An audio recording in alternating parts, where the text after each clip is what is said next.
Allô, bienvenue à Crime de Bin, votre podcast de true crime québécois et canadien. Préféré. Ici Hélène. Et Mélanie. Allô. Allô. Bien, bravo, Hélène. Je tiens à te féliciter. Tu n'as pas retenu ton souffle pendant que je faisais le décompte. La dernière fois, elle avait fait ça. Il faut toujours que je fasse un décompte de 10 secondes. Puis la dernière fois, elle avait retenu son souffle tout le long. Oui, c'était le bonus. C'était le bonus? On commence en éclatant de rire parce que je suis genre... Bravo, t'es pas obligé de respirer aujourd'hui. Oui. Je suis très fière de toi, mon ami. J'ai un peu pas de voix d'ailleurs, j'avais oublié de te le dire. Mais, Pourquoi? J'étais un petit peu grippée cette semaine, j'ai comme juste perdu la voix. T'as-tu fini d'être grippée? Non. On est tanné. Non, moi aussi je suis tannée. On est tanné. Enfant à la garderie. Ouais. C'est moi qui raconte aujourd'hui. C'est correct. Mais là, on a des choses à dire avant. Oui, on a un... Merci. Merci. Oui. Alors, merci à Horreur Québec qui a fait un top 5 des balados québécois de True Crime qui glace le sang. Puis, on est dedans, of course. Surprise. Mais c'est vraiment une belle critique, vraiment. Là, ça m'a vraiment touchée en la disant. Ça paraît que c'est qui l'a écrit? Amy. Amy, merci Amy. Ça paraît que tu nous écoutes, puis que, je sais pas si elle écoute l'épisode, là, mais ça paraît qu'elle nous écoute vraiment, puis qu'elle a fait une description. T'sais, c'est pas basé sur j'écoutais un épisode, puis j'ai écrit une description. Elle nous connaît, puis c'est une très belle critique qu'on va publier sur nos réseaux sociaux, d'ailleurs. Oui. Fais-moi le penser après l'épisode, parce que je vais oublier. Oui. Moi, j'ai un crime de potin. Non, j'ai un shout-out à faire, d'ailleurs. OK, vas-y. D'abord. Lisanne de Terrebonne, qui s'autoproclame maman exténuée de 4 ados. 4 ados? Yep. Donc, je fais un petit shout-out à Coraline, 14 ans, qui nous a fait écouter à sa maman, et c'est pour ça qu'il nous écoute. Et allô, Coraline. Oh, allô, Coraline. D'ailleurs, elle a un mini potin sur Luca Rocco Magnotta qui disait que à cette époque-là, sa sœur était agent enquêteur pour la police de Montréal. Puis qu'elle se partageait les cas en alternant les appels avec une autre collègue. Puis quand ils ont appelé pour Magnotta, sa collègue, elle a dit « Ah, je vais le prendre ». Puis c'est elle qui a dû aller fouiller les sacs pour trouver les membres de la victime. Puis ça aurait pu être sa sœur. Thank God que je ne l'ai pas pris, cet appel-là. Ça glace le sang. OK, au début, j'ai comme eu un brain fart, puis j'ai pensé que tu disais que la sœur de Magnotta travaillait pour la police de Montréal. Non! Oh my God. On va être dans les journaux, genre. Des filles de podcast qui réinventent l'histoire de Rocco Magnotta. Non, c'est pas ça que j'ai dit. Oui. Bonjour, la famille de Lisanne de Terrebonne. Et allô, Caroline. Oui. Allô. Coraline. Coraline. Excuse, pardon. Tu l'as renommé. Oui, je suis désolée. Moi, j'ai un petit potin.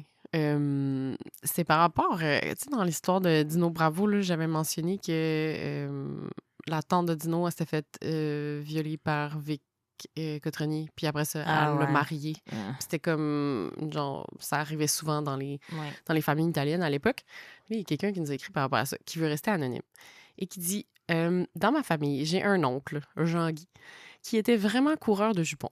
Il couchait avec tout ce qui bouge. Un jour, il rencontre Georgia et la charme et couche avec. Il la revoit quelques fois, mais il continue à courailler à gauche et à droite, sauf que Georgia est tombée enceinte. Oh. Ce que Jean-Guy ne savait pas, c'est que le papa de Georgia fait partie des hauts placés de la mafia italienne de Montréal. Il rend donc une petite visite à Jean-Guy avec ses hommes de main. Jean-Guy, avec sa petite réputation de courailleux, il a dit à Jean-Guy « Là, tu vas marier ma fille et tu vas la rendre heureuse. Si tu fais quoi que ce soit qui la blesse, ça va être la dernière chose que tu vas faire. » Eh bien, Jean-Guy a marié Georgia. Et ils ont eu une belle vie et ont maintenant enfants et petits-enfants. Et Jean-Guy n'a plus jamais couru la galipote. La galipote. Écoute, c'est une menace qui a bien tourné, finalement. Mais oui, c'est ça. Finalement, ils ont vécu marier heureux. Ma fille, OK. Oui. OK. Mais effectivement, là, quand genre quelqu'un de la mafia vient dire « Tu vas marier ma fille, tu vas la rendre heureuse », t'es comme « Je vais marier qui « Oui, tu veux. monsieur. » Oui. OK. Est-ce que tu es prête? Oui, j'ai aucune idée de ce que tu me racontes aujourd'hui. Tu me l'as pas Non, dit. Je t'en ai pas parlé. Non. C'est une histoire que je connaissais pas non plus. Ben écoute, maintenant qu'en ce moment-là, Mm-hmm. le titre n'a pas encore d'épisode parce que c'est toi qui donnes les titres aux épisodes. Mm-hmm. Fait que je peux pas dire le titre. le titre. Voilà. C'est une histoire qui s'est passée en Ontario. Puis un petit peu au Québec. Un petit peu. Un petit peu. OK. Ça va comme si. Mes sources, le Law Times, le Canadian True Crime Podcast, que j'adore, CBC News, Windsor Star et Radio-Canada. J'ai vraiment la misère à parler aujourd'hui. Je suis craquée. Je vais me calmer. Carlos Rivera naît en 1981 au Salvador, peu après le début de la guerre civile du Salvador qui a eu lieu de 1979 à 1992. Lorsque Carlos atteint l'adolescence, la situation au pays est extrêmement dangereuse. La famille Rivera décide de fuir et de se réfugier au Guatemala, puis en Uruguay pour quelques années. En 1996, les Rivera immigrent au Canada. Carlos a maintenant 15 ans. Les Rivera s'installent dans la petite ville de LaSalle, en Ontario. Pas ici. Pas à Montréal? Non. Je savais pas qu'il y avait LaSalle, Ontario. Oui, tout près de la frontière américaine, juste à côté de Détroit. Malheureusement, les parents de Carlos Senior et Maria, divorcent et Maria finit par se remarier puis déménage en Floride. Carlos Senior reste en Ontario avec ses 4 fils, Carlos Junior, Alvaro, Javier et Hugo. Carlos Junior est l'aîné de la famille et il s'occupe très bien de ses frères. En 1999, à l'âge de 18 ans, Carlos a 2 emplois pour aider sa famille et il veut aussi ramasser des sous pour aller à l'école en or. Il travaille dans un commerce de détail et en hôtellerie à Windsor, à 20 minutes de LaSalle. Il se trouve éventuellement aussi un autre emploi à temps partiel comme barman dans un bar gay, toujours à Windsor. À l'été 2007, Carlos a bientôt 26 ans, puis il vit sa petite vie tranquille, bien heureux. Il vit à LaSalle, travaille au bar qui s'appelle The Tap, et il étudie en architecture au Collège Saint-Clair. Pour son anniversaire qui s'en vient, Carlos décide de s'offrir un billet d'avion pour aller visiter sa maman en Floride, de qui il est très proche, il parle tout le temps au téléphone, il l'aime beaucoup. Donc là, il téléphone à sa mère, puis il annonce la belle nouvelle. Il parle aussi de son nouvel emploi au bar de Tap, où il y a des danseurs nus. Le soir du 17 juillet 2007, Carlos travaille au The Tap, derrière le bar. C'est un mardi soir, pas super occupé. Il y a quand même un homme qui est assis au bar puis qui flirte avec Carlos pas mal toute la soirée. Les employés remarquent l'homme qui est dans la vingtaine, super grand, athlétique puis avec vraiment beaucoup de tatous sur les bras. Il est aussi fier de dire que c'est un soldat dans l'armée puis qu'il a servi en Afghanistan. L'homme en question demande à un employé s'il peut appliquer parce qu'il veut être danseur nu au bar. Le propriétaire du bar, qui s'appelle Eddie Ann, lui remet un formulaire de demande d'emploi. Mais l'homme, il prend le formulaire, mais il ne le remplit pas tout de suite, puis il promet de le rapporter le lendemain. Eddie, lui, le propriétaire, il n'a pas une bonne vibe avec le gars, fait qu'il sait très bien qu'il ne l'engagera pas, mais il dit « OK, fine ». Donc, l'homme reste quand même à jaser avec Carlos jusqu'à la fermeture du bar. Les 2 hommes sont ensuite aperçus en train de quitter le bar ensemble dans la Honda Civic de Carlos.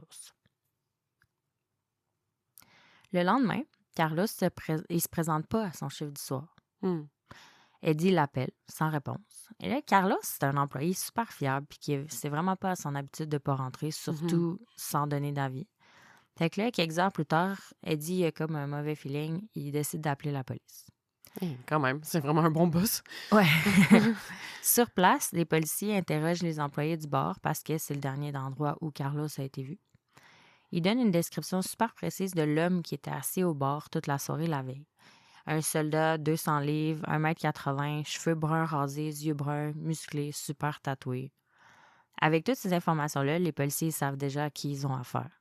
Il s'agit de Jesse Imeson, 22 ans, un fauteur de troubles bien connu des policiers. OK.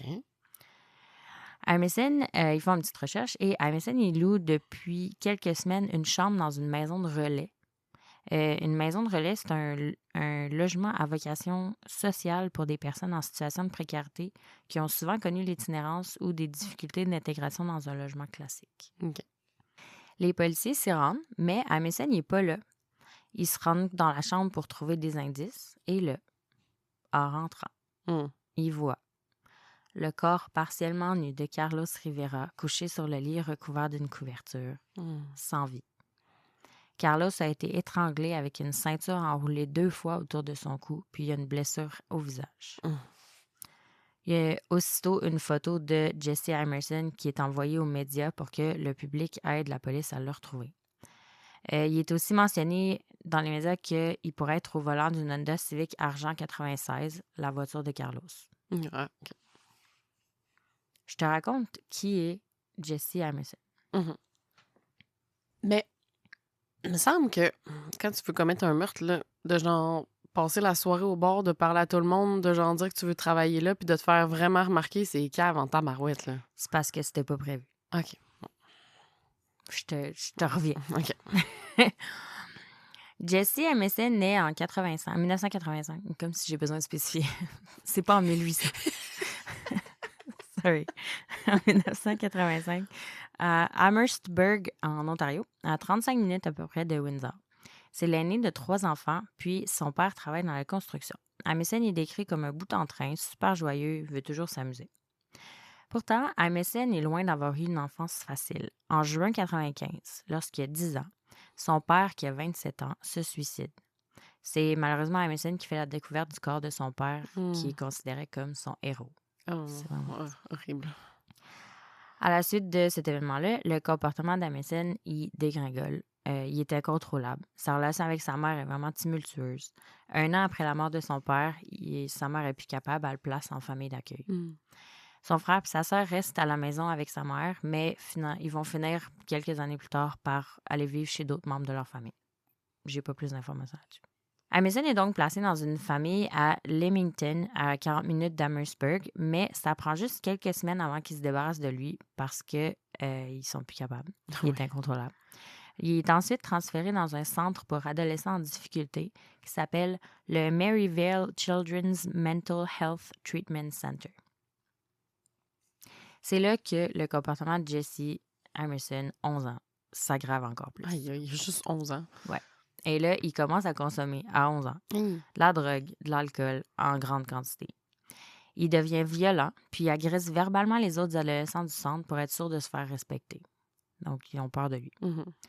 Après 6 mois à Maryvale, Emerson est envoyé dans une autre famille d'accueil. Puis, après ça, à partir de là, il enchaîne les familles d'accueil les unes après les autres. Personne ne veut de lui. À l'école secondaire, sa consommation d'alcool et de drogue ne fait qu'augmenter. Et en secondaire 5, il finit par abandonner l'école. À 18 ans, il fait des allers-retours au centre de détention du Sud-Ouest à Windsor, surtout pour vol ou possession d'objets volés. Il est connu pour 2 choses à Emerson. 1, faire le party, et 2, se faire tatouer. 2 passions. Souvent, il fait les 2 en même temps. Il va comme au bar, puis après ça, il s'en va souvent le même tattoo shop tout le temps. Puis apparemment, que le propriétaire du tattoo shop, il dit que il était tellement incontrôlable puis et agressif, il bougeait tout le temps, puis il était pas fin. Puis, fait qu'ils ils ont fini par le bannir du tattoo shop. C'est vraiment triste. Entre-temps, Emerson, il se fait une copine, dont on ignore le nom, qui tombe enceinte très rapidement. Emerson, il veut être présent pour sa copine et son bébé, donc il veut ramasser des sous. Mais là, il y a un casier judiciaire assez chargé, donc il y a personne qui veut l'engager. Et là, il décide donc de... J'ai aucune idée pourquoi, mais il se dit, je vais déménager à Whistler, en Colombie-Britannique. Je vais me trouver une job pour quelques mois avant que le bébé arrive, je vais ramasser des sous puis je vais revenir. OK. Qui sonne comme un bon plan. Ouais, correct. Là-bas, il se trouve un emploi, mais il se trouve aussi une addiction à la cocaïne. Qui avait pas de besoin. Fait que là, on s'entend qu'il réussit pas à mettre de l'argent de côté.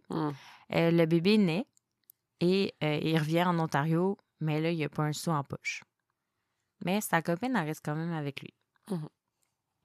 En novembre 2006, il est maintenant âgé de 21 ans et il commet un autre vol, puis il est renvoyé en prison pour 6 mois.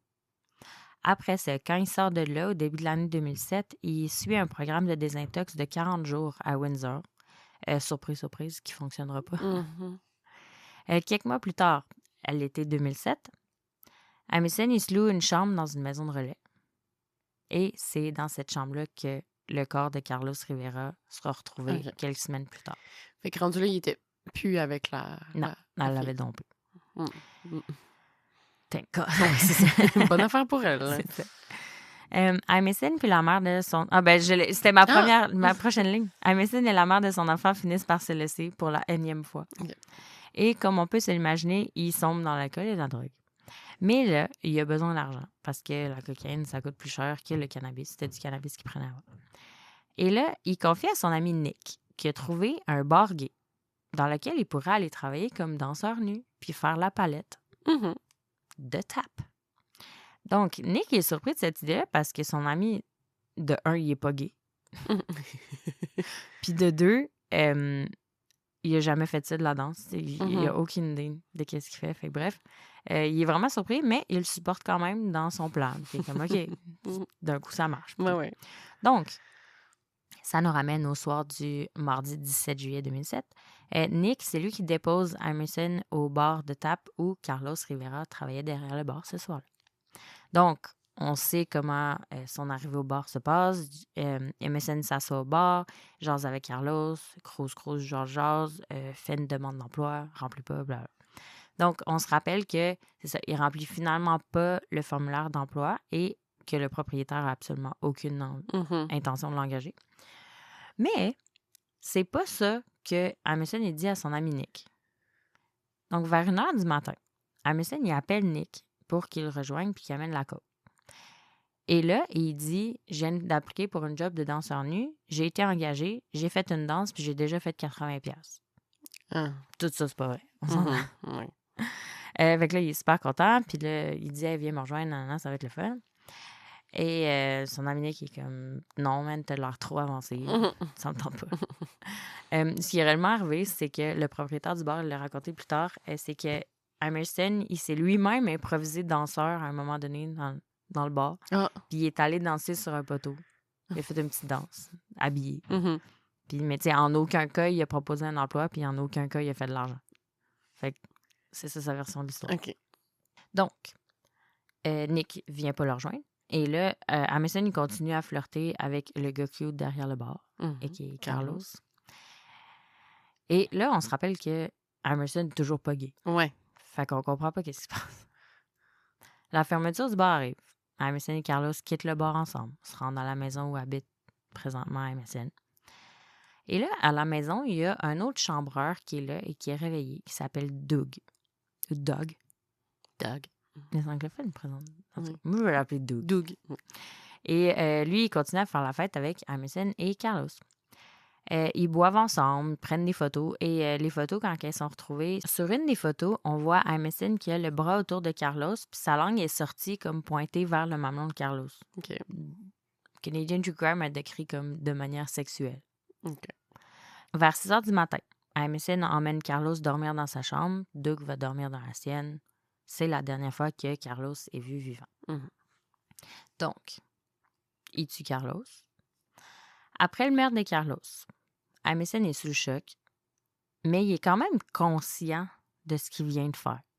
Il sait que le corps de Carlos va être rapidement retrouvé parce qu'il sait qu'il était au bar, puis que tout le monde l'a vu, puis qu'il y a l'auto et tout. Et que là, il fait « Oh, je dois m'enfuir ». Alors, toujours à bord de la Honda Civic Argent de Carlos, Amundsen, il conduit, puis là, il ne sait pas où aller, mais il conduit pendant 2h30 vers le nord. Et il arrive dans la paisible communauté de Grand Bend, en bordure du lac Huron. Qui a l'air vraiment cute, by the way. Je connais pas. C'est vraiment beau. Amundsen, il se rend dans un bar pour prendre un verre, parce qu'il s'est rendu le lendemain, comme tard, genre après-midi. Il fait la rencontre de 2 jeunes femmes avec qui il fait la fête jusqu'à la fermeture du bar. Ensuite, il leur dit qu'il n'y a nulle part où dormir parce qu'il ne vient pas du coin. Et il y a une des 2 filles de 19 ans qui ignore complètement qu'elle a affaire à un meurtrier fugitif. Elle propose à Amundsen de venir dormir chez ses parents à Exeter, qui est à une 20aine de minutes du bar. Amundsen est content, il accepte. La jeune femme le conduit dans sa propre voiture à elle. Donc, la Honda Civic reste là. OK. Le lendemain, la jeune femme, écran de parenthèse, toujours en vie, emmène Amison à la plage où il passe la journée. Et là, en soirée, il décide de sortir encore. Et pendant qu'ils sont au bar, le lendemain, c'est à ce moment-là que le corps de Carlos Rivera y est découvert. Mais ça, Amison, il ne sait pas encore. Il continue de faire la fête avec sa nouvelle amie. Et là, à la fin de la soirée, Amison, il retourne chez les parents de la jeune femme pour y passer la nuit. Le lendemain matin, la mère de la jeune femme, elle regarde les nouvelles à la télé. Et elle fait le saut quand elle reconnaît l'homme qui apparaît sur son écran avec les mots, en gros, « meurtrier fugitif ». Oh boy! Et là, à ce moment-là, elle décide de ne pas appeler la police pour une raison qui échappe absolument tout le monde. Et elle va voir Amison puis elle lui dit juste « Tu dois partir. Tu dois t'en aller de chez nous. » That's it. Et là, la jeune femme de 19 ans, qui est quand même sous le choc, mais elle embarque dans son auto, le meurtrier fugitif. Mais là, elle sait pas. Puis elle vole pas. Oui, elle le sait. OK, là, elle sait. Là, elle le sait. Oui, sa mère, elle a dit. Elle est très au courant. OK. Elle embarque dans son auto. Tu t'en vas, t'es un meurtrier, va-t'en. Mais embarque dans un char avec ma fille de 19 ans, elle va aller te porter. OK. Ouais, non, je comprends pas. Il y a personne qui comprend ça. Là. Appelle la police. Oui. Appelle. Oui. En tout cas, bref. D'ailleurs, ils vont beaucoup se faire persécuter après par le public qui sont comme « Yo! » Ouais, c'était pas la bonne décision, malheureusement. Fait que là, la fille de 19 ans embarque dans l'auto, embarque avec Amison, puis là, apparemment que dans l'auto, il dit « Oui, c'est vrai, je suis recherché, mais je l'ai pas tué, le gars. Non. » Fait que là, comme... OK. Je m'en fous, débarque. Fait qu'elle le drop. Elle le drop dans un champ, comme un peu plus loin de chez elle, mettons. OK. Et là, Amison, il est maintenant à pied, dans une campagne perdue. Fait qu'il marche pendant un bon moment, il sait pas quoi faire. Et là, il aperçoit une grange. Il entre dans la grange, puis dans la grange, il y a, random, une arme semi-automatique de calibre 22. Il y a 200 munitions, puis un manteau. Fait que jackpot. Jackpot pour un fugitif. C'est ça. Ouais. C'est genre le kit du fugitif parfait. C'était pas prévu, là. Fait que là, il s'empare de tout ça et il passe la nuit là. Le lendemain matin, la jeune femme de 19 ans, la jeune fille, elle regrette un peu de ne pas avoir appelé la police. Fait qu'elle appelle l'association Crime Stoppers. Okay, ouais. Crime Stoppers, c'est un organisme qui permet aux citoyens de signaler anonymement des informations sur des crimes pour aider la police à résoudre des enquêtes. Donc, elle leur raconte toute l'histoire, puis elle leur dit à quel endroit elle a déposé Amison. La police organise une fouille du champ des alentours, puis elle se rend au bar à Grand Bend où ils trouvent la Honda Civic Argent 96 de Carlos Rivera. Donc là, on pense qu'on se rapproche d'Amison, mais sa cavale est loin d'être terminée. Ah ouais, OK. À environ 15 minutes de Grand Bend se trouve le canton de Mount Carmel. C'est là qu'habitent Bill et Hélène Régier. Je le dis en français, OK? C'est sûrement Régier. Okay. Je veux dire Régier. Okay. Un couple de retraités mariés depuis plus de 50 ans qui sont bien connus et aimés de la communauté locale. Bill et Hélène y vivent paisiblement dans leur petite ferme de moutons sur une terre de 50 hectares. Moi, je savais pas c'était quoi 50 hectares. Je l'ai demandé à ChatGPT en terrain de football américain. Ça voulait dire quoi? T'as-tu un guess? Boy, je suis tellement push dans cette affaire-là. C'est des maths et des dimensions. Oui. OK, je vais dire... Combien de terrains de football américain? 6 terrains de football. T'es fucking loin. 93. Hein? Ça a l'air. Wow! C'est ce que ChatGPT m'a dit. Là, si vous venez pas me martyriser, si... me martyriser. Don't come at me si c'est vraiment pas ça. C'est ChatGPT qui m'a dit que c'était 93. Voilà, c'est pas de notre faute. Nous, on est vraiment bon en calcul. C'est vraiment ChatGPT. C'est vraiment ChatGPT. OK? Donc, Bill, lui, a travaillé toute sa vie pour son église catholique locale, puis il travaille en ce moment sur la restauration du toit de cette église-là. Hélène, elle joue de l'orgue aux cérémonies religieuses à la même église. Je sais pas si c'est comme ça qu'ils se sont rencontrés. Si oui, c'est vraiment cute. Vraiment cute. Ils ont aussi une très grande famille. Ils ont 6 enfants, 16 petits-enfants, puis 5 arrière-petits-enfants. Oh. Donc, le 22 juillet au soir, Bill et Hélène sont à London, en Ontario, chez un de leurs enfants. Et ils repartent après la soirée parce que leur fils Dan arrive en visite à la ferme le lendemain matin. Donc, eux, ce qu'ils savent pas, c'est que quand ils reviennent à la maison, sur leur terrain, ils ont une grange. Avec un fugitif dedans. Qui est maintenant armé. Qui se cache depuis 2-3 jours à peu près. OK. Donc là, ils rentrent à la maison. Ils préparent l'arrivée de leur fils. Tout d'un coup, ils entendent une fenêtre qui se fracasse. Ils vont voir ce qui se passe. Tombent face à face avec Jesse Emerson, armé. Donc là, Emerson pointe son fusil sur eux, puis il les oblige à descendre dans le sous-sol où il les attache sur la tuyauterie. Et là, sans avertir, puis pour absolument aucune maudite raison, il tire 4 fois sur Hélène. Oh. Non. Elle est atteinte au menton, au cou, à l'épaule et à la poitrine. Oh. La pauvre femme de 73 ans tombe sur le sol, meurt sur le coup. Emerson y stood, pointe ensuite son arme sur Bill, lui tire une balle dans la poitrine puis une autre dans la tempe. L'homme de 72 ans, qui était attaché par les mains, il était en position de Jésus sur la croix. Ouais. Il meurt debout, au bout de son sang. Oh my God. Pour aucune maudite raison. Hein. Ça me il aurait pu les attacher, se prendre une coupe de sandwich puis s'en aller. Là, quitter. Genre, c'est ça? Genre, il aurait rien fait. Là. Donc là, après ce carnage, ils remontent. Donc, avant de partir, ils volent le portefeuille de Bill, un peu de nourriture, des vêtements, des couteaux, puis les clés de leur camion, un GMC Sierra gris 2006. Puis ils quittent. C'est Dan Régier, le lendemain, midi, qui va trouver le corps de ses parents. Puis il signale à la police parce qu'il s'en est en visite. Ben oui.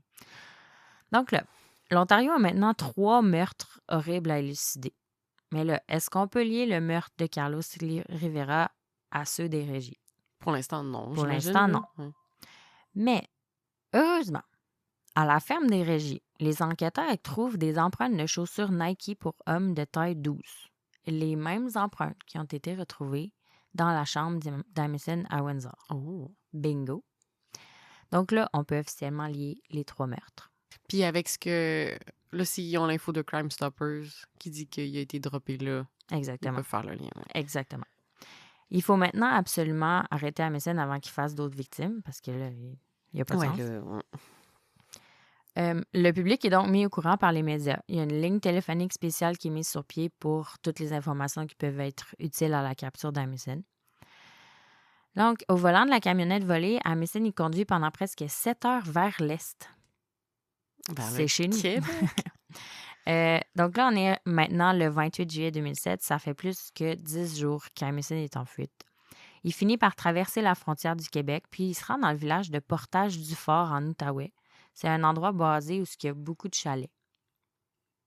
Fidèle à lui-même, il rentre par infraction dans un chalet. Mm-hmm. Puis il prend tout ce dont il prend tout ce dont il a besoin, des bières et des cigarettes. Ah oui.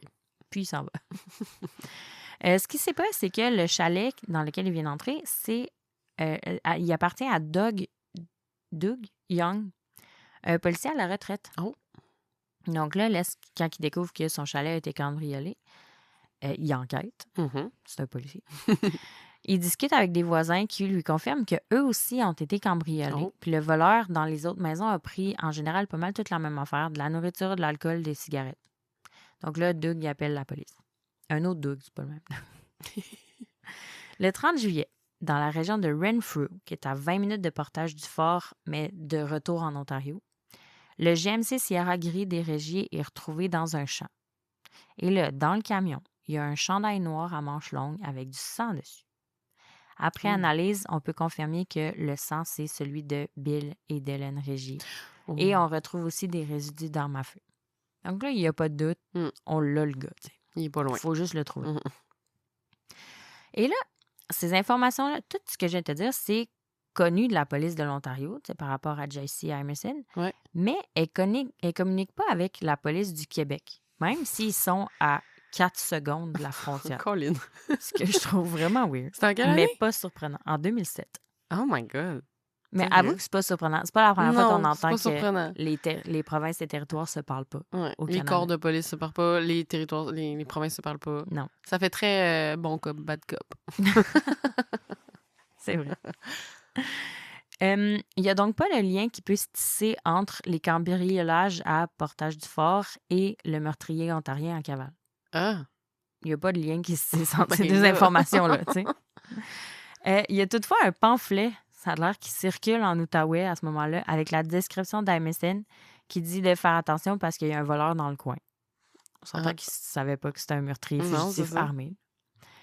Ce soir-là, à Portage-du-Fort, Doug, lui, il fait du barbecue tranquille chez eux. Puis là, son voisin Dale, il débarque chez eux en panique. Puis là, Dale, il dit qu'il est en train d'arroser les fleurs de ses voisins qui sont pas là. Mm-hmm. Donc, le chalet est vide. Et là, il voit la télé qui est allumée à l'intérieur. Oh. Fait que là, il capote. Fait que là, il va chercher Doug. Et les hommes, ils retournent et il aperçoit un homme avec une casquette puis un chandail à manches longues. Fait que là, ils se disent, c'est le cambrioleur. Mm-hmm. Donc là, ils appellent la police. Entre-temps, Amison, il sort du chalet, une carabine à la main, puis il se rend dans le bois. Ce que Doug et Dale voient. Ils voient faire. Oui. Donc là, la SQ arrive, commence à fouiller la forêt. Et là, ils savent que l'homme qu'ils recherchent est armé, mais ils savent toujours pas que c'est un meurtrier dangereux. À quel point il est dangereux. Là. C'est ça. Puis qu'il n'y a plus rien à perdre. Et là, la police du Québec, bravo, ils contactent la police de l'Ontario. Yeah, good job! Ce qui est un bon move. Et là, eux, ils font comme, hey, on pense By the way. il y a ça. Je sais pas, j'imagine la conversation, genre, comment la communication s'est faite. Genre, by the way, oui, c'est vrai, on a un meurtrier dangereux dans ton coin. Ah, ça vous tentait pas de nous le dire? C'est ça. Ben, je l'ai trouvé, je pense. Bref, donc là, vu qu'ils savent à qui ils ont affaire, la police de l'OPP, le Ontario Police... Provincial Police. Oui, ça. Ils arrivent donc avec des hélicoptères, des dizaines d'agents, des chiens policiers sont prêts. Sûrement que la SQ était genre 2 dudes. C'est ça qu'ils ne savaient pas. Là. Donc, ils finissent par trouver et encercler Jesse Emerson, 22 ans, qui se rend sans faire de scène. Okay. Et là, ils le mettent dans une fourgonnette de transport. Puis Emerson est assis et il y a un autre détenu à côté de lui. Et là, il jase. Ce qu'il ne sait pas, c'est que l'autre détenu, c'est un policier bon, qui est une tactique vraiment connue. Oui. Puis là, il dit, ah ouais, ça a l'air que t'as tué un gars, nanana. Puis il dit, ouais, mais je regrette pas l'avoir tué parce qu'il était gay. Puis il ajoute que si c'était à refaire, il le referait. Fait que, tu sais, en plus de tous les indices, il y a même un aveu. Donc là, tu sais. Jesse Emerson est donc inculpé du meurtre au premier degré de Carlos Rivera et de 2 autres chefs d'accusation pour les meurtres au premier degré de Bill et d'Hélène Régis. Donc là, il est emprisonné en attendant son procès. Oui. Et pendant tout ce temps-là, il refuse de plaider coupable du meurtre au premier degré. Lui, dans sa tête, c'était tout pas planifié, c'était tout du second degré. Okay. Donc là, entre-temps, la couronne, elle abandonne les accusations de vol dans les chalets parce qu'ils vont se concentrer juste sur les meurtres parce que le gars, il s'en va en prison anyways. Emerson, il finit par accepter de plaider coupable à 3 chefs d'accusation de meurtre au second degré. En septembre 2008, l'audience de détermination de la peine commence. Elle se tient à Goderic, en Ontario, en bordure du lac Huron. Et c'est là qu'on entend pour la première fois la version des faits de Jesse Emerson sur le meurtre de Carlos Rivera. Oui. Qu'est-ce qui s'est passé? Ouais, c'est ça. C'est sa version, c'est pas Ma partie préférée de l'histoire s'en vient. Il raconte qu'après la fermeture du bar ce soir-là, Carlos et lui sont montés à bord de la Honda Civic de Carlos, mais il dit que c'est Carlos qui conduisait parce que lui, il était trop chaud. Okay. Il avait trop bu. Et là, arrivé à la maison de relais, Emerson, il s'est évanoui parce qu'il avait trop bu. Okay. Et lorsqu'il s'est réveillé, il était couché dans son lit, les pantalons baissés, puis Carlos il est en train de lui faire une fellation sans son consentement. Okay. Ça l'a tellement fâché qu'il a pris sa ceinture puis l'a étranglé. Ça, c'est sa version des faits, OK?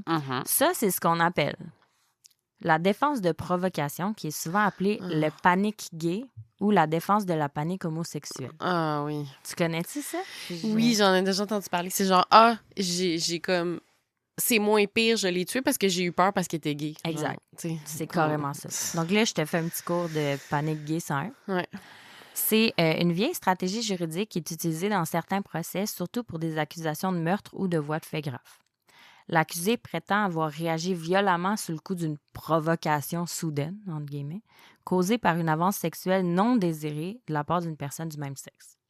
L'idée, c'est que cette panique, entre guillemets, cause une perte de contrôle menant à une agression ou à un homicide. Pourquoi ça, c'est controversé?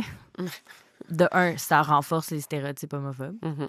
De deux, ça blâme la victime pour sa propre agression ou son propre meurtre. Mhm. Et trois, ça permet à certains accusés de réduire leur peine, comme de passer d'un meurtre à homicide involontaire, mettons. Mhm. Ce qui est arrivé dans le passé. Est-ce que c'est légal, tout ça? Au Canada, mais oui. Ça existe toujours dans le code criminel, c'est l'article 232, mais ça ne justifie pas un meurtre. Ça permet juste de réduire une sentence à un homicide involontaire. Mais c'est encore dans le code criminel. Mais c'est encore dans le code criminel. Il y a l'Australie qui a aboli ça, puis 3 États aux États-Unis, dont la Californie et les 2 autres que j'ai oubliés. Sinon, partout dans le monde, c'est pas mal encore d'actualité, cette défense-là, qui, selon moi, est ridicule. C'est complètement ridicule. Et là, le tribunal a comme de la misère à avaler l'histoire de cette version des faits-là. Pourquoi? Entre autres parce que le sperme d'Emerson a été trouvé dans la bouche de Carlos puis sur sa chemise. Ah. Fait qu'il est venu.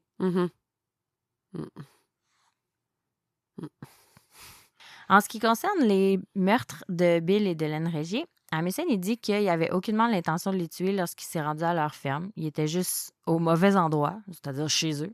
Ouais. Au mauvais moment, selon lui. Il était chez eux. Tu veux qu'il soit où? Donc, Jesse Emerson est condamné à la prison à vie sans possibilité de libération conditionnelle avant 25 ans, c'est-à-dire en 2032. Et là, on pense que c'est la fin. Oui. Mais non! Non! Voyons. En 2011, Emerson, il ressort avec une nouvelle information. Okay? Là, il intente une action en justice au civil parce qu'il dit que il a été victime d'abus sexuels de la part d'un ancien enseignant de Maryvale, le centre où ce qui était. Ouais. Et c'est l'établissement pour jeunes en difficulté qu'il a fréquenté pendant 6 mois à l'âge de 11 ans. Mais ce n'est pas tout.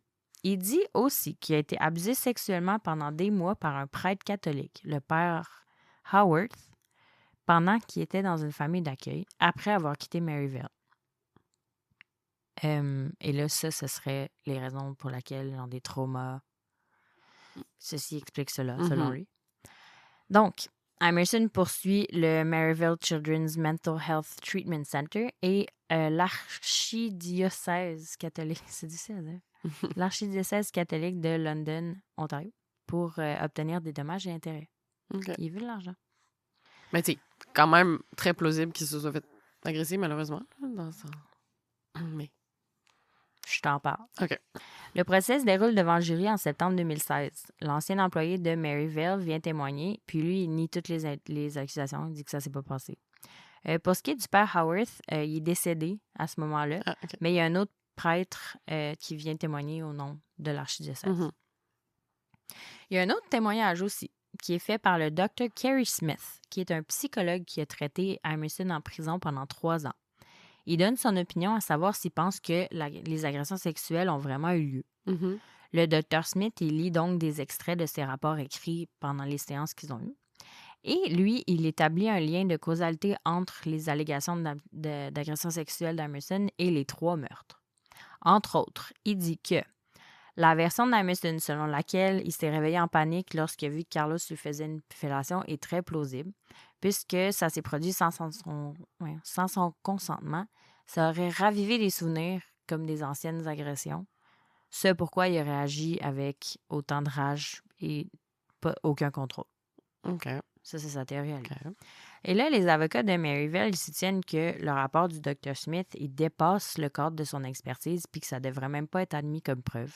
Mais le juge, il n'est pas d'accord. Donc, le verdict, le jury conclut que l'accusé a bien été agressé sexuellement par l'ancien employé de Maryvale, puis il le condamne à lui verser 225 000 $ de dommages et intérêts, en plus de 175 000 $ de frais légaux. Pour ce qui est du père Howarth, le jury rejette la plainte. Donc, il dit qu'il n'a pas agressé. Et Emerson doit donc payer à l'Église catholique leurs frais légaux à eux qui s'élèvent à 125 000 $. Toujours pas fini. Okay. En 2018, Maryville, il fait appel du verdict parce qu'ils disent que le juge a permis au Dr. Smith de dépasser largement le cadre de son expertise. Ils disent qu'il n'avait pas les compétences pour fournir son opinion sur les agressions sexuelles. Ce qui est quand même vrai. Ouais. Parce que lui, dans le fond, ce qu'il dit, c'est que toutes ces informations et ces rapports sont juste strictement basés sur ses rencontres avec l'accusé, le patient, Emerson. Il n'a pas parlé à personne d'autre. Il n'a pas parlé à ses proches, sa famille. Il n'a pas vu les résultats de Maryville, genre ses résultats académiques ou whatever. Il n'a rien vu d'autre. C'est tout basé sur ce que lui a dit. Ce que lui dit. Puis le gars, c'est un psychologue à la base. Fait que tu peux pas dire, moi, parce que je suis un psychologue, je pense que ce qu'il dit, c'est vrai, puis je pense qu'il s'est fait agresser. T'sais. Ça n'a comme pas de sens. Donc, la Cour d'appel de l'Ontario statue en 2018 que les opinions de Dr. Smith ne constituent pas un témoignage d'expert, puis que le juge a commis une erreur en permettant qu'elle soit entendue et admise comme preuve tous les rapports. Donc, le tribunal a ordonné un nouveau procès entre Emerson et Maryville. En mai 2019, Emerson a fait appel de cette décision-là, mais la Cour suprême du Canada a rejeté son appel sans donner de raison, ce qui est quand même courant comme pratique. Et on n'a pas d'autres nouvelles depuis ce moment-là. Donc, on ne sait pas quand va avoir lieu le procès entre Emerson et Maryville. Ou s'il y a déjà eu lieu, il n'y a aucune information. Mais d'après moi, il n'y a pas encore eu lieu. Donc, à suivre. Puis ça, c'était-tu au civil? Oui. Ouais. Donc, voilà. Ça finit là-dessus. Ça finit là-dessus.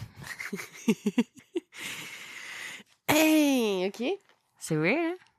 C'est une histoire un peu plus douce. Ben, mais quand même. Mais c'est parce que ce qui est frustrant là-dedans, c'est que il y a aucun motif pour avoir tué 3 personnes. Non, c'est ça. Pas que ça justifie rien, mais genre, what the... Ouais, pourquoi? Pourquoi il a tué Carlos? La panique gay. Mais c'était peut-être genre une affaire de gay refoulé, là, genre... Ben, c'est ça qu'il y a d'autres experts qui parlent puis qui disent, là. Une expérience homosexuelle, puis là, après ça, il a fait genre « Ah, mon Dieu, qu'est-ce que j'ai fait? Je suis pas gay. » Puis là, il l'a tué. C'est ça que les autres experts, ils disent. Je suis une experte pour ça. Que je dis la même chose. T'aurais dû aller témoigner. Mais c'est comme la seule chose que je vois. Parce que, tu sais, il avait pas tué avant, c'était pas prévu. Non. Il n'y a rien qui était prévu là-dedans. C'est ça qui me fait capoter. Genre, les deux de 70 ans... Attache-les en bas puis laisse-les là. Oui. Tu vas te faire pogner anyways. Tout le monde t'a vu. Oui. Tout le monde. Puis là, je comprends mieux pourquoi la mère et la fille se sont fait ramasser après parce que... Parce que ça aurait évité la mort des Régis. Ouais, c'est ça. S'ils avaient appelé la police. Ouais. Et ils se sont fait ramasser, là. Tout le monde était fâché. Ouais, je comprends pas pourquoi. Une chance que la jeune fille, elle a regretté puis qu'elle a appelé Crime Stoppers parce que... Voilà. C'était l'histoire un peu plus douce. Je peux te dire douce? Non, pas douce. J'ai pas trouvé ça doux. Peut-être parce que je travaille en ce moment sur une autre histoire qui est vraiment atroce. Peut-être pour ça. Puis la dernière que j'ai faite, c'était quand même une affaire de bébé, là. Fait que, ouais. Quand on se compare, on se console. Bonne semaine, tout le monde.